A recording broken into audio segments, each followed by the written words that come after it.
Walking to your city, the Uber gon' let me, I'm moving and setting no count. You acting shitty and switching up on me, I'm pulling the Glock and I'm watching you dance. Bands in the skinnies, I don't fuck with Henny, I'm off the tequila, I'm drinking it straight. Spend what I earn, I don't spend what they let me, bitch, I got a juice, let me give them a taste. I don't lag when I switch location, they talk down, let me switch my pace. I don't like all them ways y'all hating, look me up, I'ma fix y'all face. I got soul, don't wait for a breakthrough, shoot y'all out, I'ma get shit laced.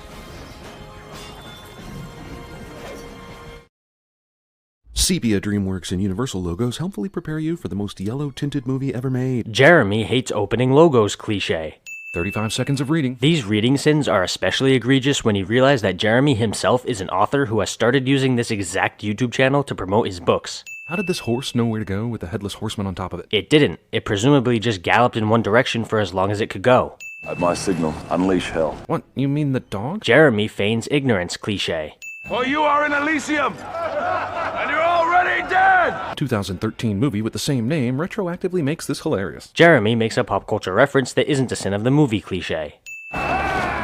Wildling army just stands there and screams for minutes on end while the Roman army makes ready for battle. The army standing there screaming is actually a preparation tactic. They're hyping themselves up for battle. Think of it as a super epic pep rally.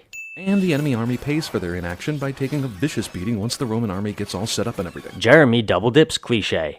Oh, I see that Hans Zimmer rewarmed this score for the Pirates of the Caribbean later. That's not so much a sin for this movie, but hey. And let me stop you right there, because you just said why this sin is invalid. You can't contradict yourself this blatantly. You don't care who is who. You don't care who the Romans are fighting. All you care about is the fact that this is a generic battle opening and you put too much salt on your fucking popcorn. The point of this opening is to introduce us to Maximus as a character, a fighter, and a leader. The enemy and the context around this battle don't actually matter because they themselves have nothing to do with the story of this movie. They exist for the character to be presented to us, not the story. Washing your bloody hands in the dirty blood water of previous washers. I'd hate to be a nitpicky asshole, but since I love being a nitpicky asshole, I'm gonna point out that the Romans didn't know about germs, so they wouldn't realistically have any problem with this. I realize they had limited options, but are thousands of candles the best way to go about lighting the interior of a cloth tent? Wouldn't you be able to make do with less than half the open flames you have going in this thing right now? Okay, but this tent is clearly the property of some very rich nobles, and in this time period, where there's wealth, there's bound to be an overabundance of candles. If only you had been born a man, what a Caesar you would have made. The way things were back then. So you're sinning a movie for being realistic? Anyone else get why that's dumb? Why does Joaqin Phoenix remind me so much of Rufus Sewell in this movie? Do you remember Rufus Sewell? The 90s sure do. Okay, a whole bunch of bullshit. And Commodus? Commodus is not a moral man. Commodus cannot rule. He must not rule. Yeah, well, what this movie sweeps under the rug is how many times the real Marcus Aurelius gave more and more power to Commodus as he approached his death. This movie is historical fiction, meaning there are parts that are historically accurate and parts that are made up. In this movie, the Emperor doesn't want Commodus to rule and offers the power to Maximus, which never happened in real life. The surgeons say there was no pain. Excuse me, the who? Did you just refer to your medical practitioners as surgeons? A word that was not invented for more than 1,000 years from now? You're technically correct when you say that the Romans did not refer to their healers as surgeons. However, they did refer to them as this word. I'm just going to put it up on the screen because I don't know how to pronounce it, which roughly means healer or doctor. The Emperor has been slain. Okay, so we know Maximus is right, and it's okay to have suspicions, but he has zero proof. Does he know what era he lives in? Yes, which is exactly why he feels comfortable making accusations without proof. This isn't the modern justice system, where you need motive, means, and method. This is the Roman Empire. Right until dawn, and then execute him. What? Why dawn? Why not until you get tired? Or until the blood moon rises over the harvest sky? Arbitrary reason to make Maximus's execution take place far away so he can escape is arbitrary. The reason they perform the execution far away is because Maximus is a revered and loved battle commander, so they're afraid that his men would protest and possibly try to save him if they perform the execution in public. Caesar sends 4 regular dudes to kill the best warrior Rome has ever seen. Yeah, and you would think that would be enough. Think about it. 4 men guarding 1 prisoner? That seems like plenty. At least give me a clean death. A soldier's death. They fall for this? They fall for it because they respect Maximus, meaning that when he asks for a soldier's death, they're willing to give that to him out of respect. Sudden picturesque lightning. So you're complaining about the movie having pretty visuals? What the hell? How did these guys even know where they were going? I don't know, maybe someone in the army had visited there before, but we're talking nearly 3 years since Maximus himself had been there. And this journey they just made is over 1,000 miles. It's not like someone can go, travel to Spain, and then ride to the McDonald's, and then you're at his house. Right, but they can use landmarks and man-made structures such as villages and towns to find their way there. What, did he just now realize that his family was in danger? I mean, yeah. Think about it. You don't realize things until you realize them. Movie rips off the hero finds his loved ones as charred corpses thing from Star Wars. How is it a ripoff? Just because a similar thing happened in another movie? Does that mean this movie is also ripping off Braveheart because that movie had swords too? Ah, I see the soldiers were ordered to not only kill Maximus's family, but display them like this, so in case he escaped his execution, he'd be extra sad about their deaths. Hanging corpses is a symbolic gesture of disrespect, which the soldiers presumably did to shame Maximus for his crimes. Movie suddenly turns into Requiem for a Dream. Jeremy makes a pop culture reference that isn't a sin of the movie cliche. I'll give you 2,000 and 4 for the beasts. That's 5,000 for an old friend. It is?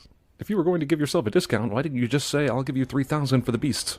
You know, since you're the one dictating the terms anyway. And why was this way wrong? Seriously, what was wrong about what he said? Why is this line a sin? The guy who made a show of telling these guys they were all worthless and were going to die soon back when he bought them is now giving them a pep talk to try and get them to fight well. One speech does not jive with the other speech is all I'm saying. Right, but this pep talk is given because he wants the gladiators to put on a good show. The point is that he doesn't care about them, but also wants them to fight well. Pee running down someone's leg to show scaredy catness cliche. That is not even close to being a cliche. Here's even more confusing battle scenes, even though there are far less combatants. You guys just tell me when the main characters win. How is this scene confusing? What the hell? Rome doesn't have quite the buzzard problem of the other arena we saw earlier. So you sinned the vulture symbolism earlier for being too much, but now you're sinning the movie for not having any vultures? Which is it? Do you want them to show vultures or not? What are the rules of this stuff? Do the opponents have to watch Maximus fight one-on-one battles? Or could they join in on the fight and make it a lot less fair? They could join in on the fight, there's no rule against that, but you're missing the point. Gladiator fighting is meant to be a spectacle, so the gladiators obviously want to put on a good show for the spectators. Therefore, teaming up on one guy wouldn't be a good move because a one-sided fight would be boring for the said spectators. Well, we hated you until you yelled at us about being entertained, so yeah, we like you now. Yet again, you're missing the point. They like him because not only did he show some awesome fighting skills, but he also showed his rebellious personality. People love a good rebel.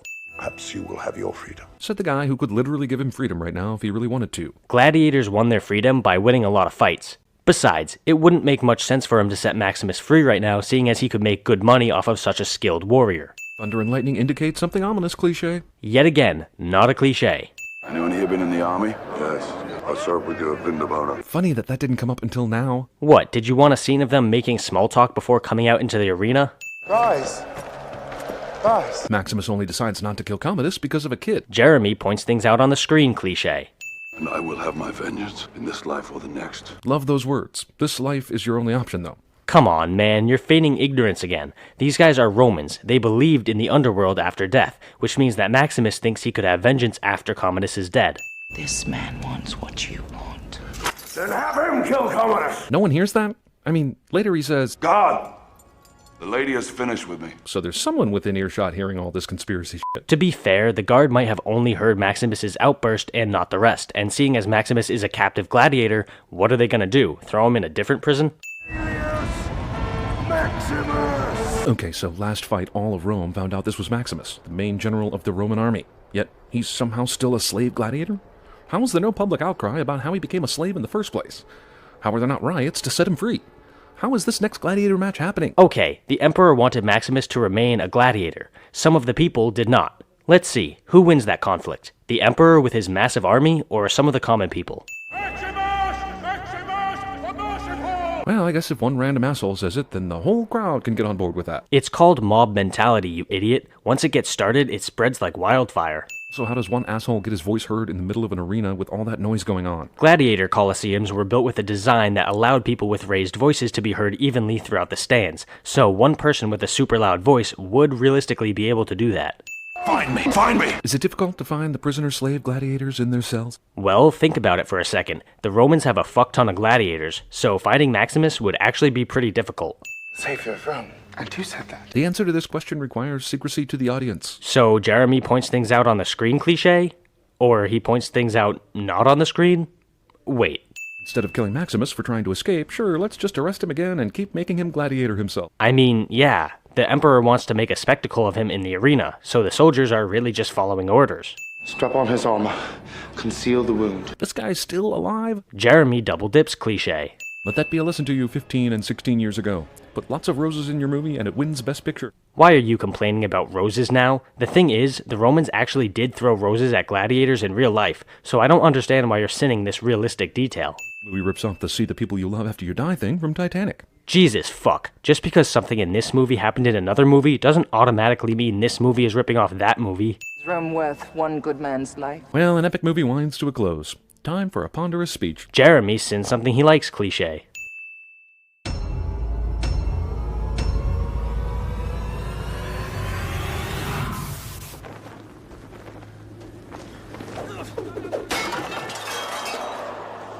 Are you not entertained? Are you not entertained? Oh my goodness! That's the most badass thing I've ever heard.